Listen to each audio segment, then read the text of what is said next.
Good evening. Welcome to Fineprint. I'm Molly Gambhir. These are turbulent times for the world's largest aircraft maker. 346 people have lost their lives in just the last 5 months in 2 airline crashes in 2 different parts of the world. But one common thread running through both the disasters, the same aircraft model, the Boeing 737 MAX 8. An Ethiopian Airlines flight crashed near the town of Bishoftu on Sunday, killing all 157 people on board. In the latest coming in, the black box of the aircraft and the cockpit video recorder being recovered. This also could help find answers as to what led to that aircraft crashing. The massive impact of the crash has created a pit 10 meter deep with a diameter of 15 meters. On your screens are the aerial shots of the accident site. It is around 45 kilometers from the capital, Addis Ababa.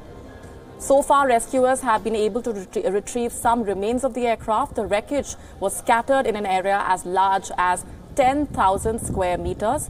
The ill-fated flight was on its way to Nairobi from Addis Ababa.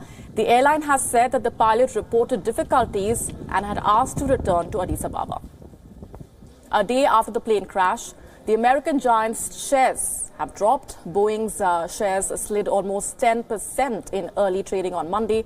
It is being seen as the biggest fall in Boeing stock in nearly 2 decades. And we earlier spoke to Captain Mohan Ranganathan, former commercial pilot and aviation safety consultant, who believes that no lessons have been learned from the unfortunate Lion Air crash. Here's what he said. You see, what was done after the Lion Air crash was just a patchwork, and it is really sad that our DGCA has not acted. To start with, it is not the same type as the 737 as Boeing claimed, because the engines are located, they are bigger engines, they are located more forward, and that was the reason why even test pilots had control problems, and they introduced this new thing called the MCAS, which is the Maneuver Compensation Augmenting System. But there was no mention of that in any of the training manuals. None of the pilots are trained.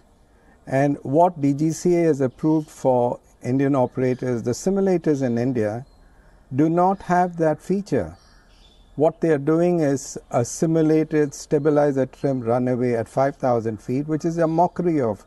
So you are having a whole set of pilots flying with absolutely no training on that particular event. And this can happen here. It's not just what happened in Ethiopia or Lion Air crash. Any Boeing 737 MAX flight where the pilots are not trained, it is a Russian roulette. You don't know who's going to get the next bullet. Now, what is important here is that airlines go for the cheapest option. Boeing introduces this feature, and then they have a thing called the angle of attack sensor. Now, there is no warning given unless you have opted for that feature in your primary flight display. I don't know whether SpiceJet and Jet have opted for that. Knowing the way airlines operate in India, they would have gone for the cheapest option. So if DGCA wants to play it safe, first, they should ground the aircrafts. 2, they should not allow MAX to fly unless all the simulators where the pilots are trained have that feature introduced, not just a simulated one, the actual feature. And 3, they must have the AOA sensor in the aircraft, otherwise they should not allow them to fly. That's the first thing they should do to start with. And in my opinion, that's an aircraft which is not safe for flying. I wouldn't fly a MAX.